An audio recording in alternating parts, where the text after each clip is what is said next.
मी पठाण साहेबांचं अभिनंदन करतो की त्यांनी आमच्या विनंतीला मान देऊन आपल्या कॉलनीमध्ये जे गटर व्यवस्थापनाचं काम होतं त्याचा शुभारंभ करून दिला। तसंच मी आपले साताराचे जे खासदार आहेत माननीय उदयनराजे भोसले त्यांचेही मी आभार मानतो की त्यांच्या प्रयत्नातून हे सर्व काम आले। आणि आपले जे मंत्री आहेत बांधकाम मंत्री शिवेंद्रराजे भोसले त्यांचेही मी आभार मानेन की आमच्या कॉलनीमध्ये त्यांनी हे कामाचा शुभारंभ करून दिला आणि सर्व लोकांची व्यवस्था करून दिली। त्याबद्दल सर्वांचे पुन्हा एकदा मनपूर्वक आभार। बाबांच्या माध्यमातून हे सगळं काम झालेलं आहे। पठाण साहेबांचंही आम्हाला पहिल्यापासून सहकार्य, ज्या वेळेपासून कॉलनी आमची स्थापन झाली त्यावेळेपासून पठाण साहेबांचा आम्हाला रस्ता पठाण साहेबांच्यामुळे झालेला आहे हा।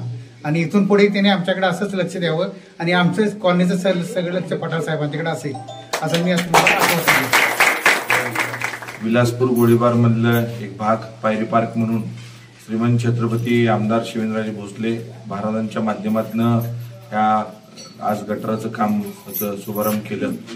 या कामाच्या बाबतीत 11 लाख रुपयाचं हे एस्टिमेटचं काम आहे, नगरपालिकेच्या माध्यमातून होतं। इथं पहिलं रस्ता नव्हता, गटर नव्हतं, लाईट नव्हती, काहीच नव्हतं। आणि सगळं कामाला श्रेय श्रीमंत छत्रपती आमदार शिवेंद्रराजे भोसले आणि नामदार आताच नुकतेच बाबा मंत्री झाले, पण बाबांचं ह्या भागात त्रिशंकू भाग पहिला होता त्या ह्या भागात बाबांचं स्वतःचं खूप लक्ष होतं। पहिलं सगळ्यांना माहिती आहे आत्ताची परिस्थिती आणि ह्याच्या अगोदरची 10 वर्षाची परिस्थिती काय होती। आज ह्या भागात लाईट असू दे, रस्ते असू दे, गटर असू दे, सगळ्या गोष्टी आणि पाण्याच्या 36 कोटी रुपयाची बाबांनी स्कीम आणली। ह्या गोळीबारच्या परिसर सगळ्यांनाच पाणी एक कमी आहे सगळ्यांना माहिती आहे, पण पाणी बी स्कीम चालू आहे, 36 कोटी रुपयाची स्कीम चालू आहे, ती बी चांगल्या पद्धतीनं 1 वर्षभरात सगळ्यांना घर टू घर पाणी येईल।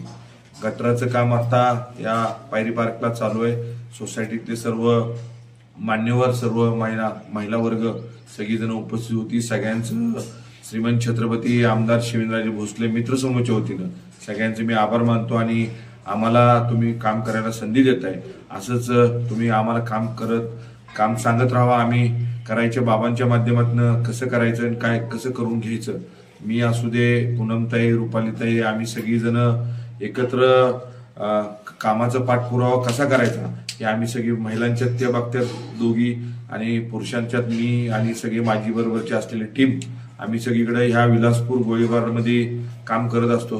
दुसरं महत्वाची सूचना आहे, आपली शिवजयंती 19 तारखेला शिवजयंतीला सगळ्यांना सहकुटुंब आणि सहपरिवार सगळ्यांनी यावं। त्याच आम्ही शिवजयंती दिवशी नवीन पायंडा पाडलाय, शिवजयंती दिवशी महाप्रसाद ठेवलाय। तर आपण सगळ्यांना, माझी या कॉलनीतल्या सगळ्या ज्येष्ठांना आणि महिलांना विनंती आहे, शिवजयंतीला आपण सगळ्यांनी यावं।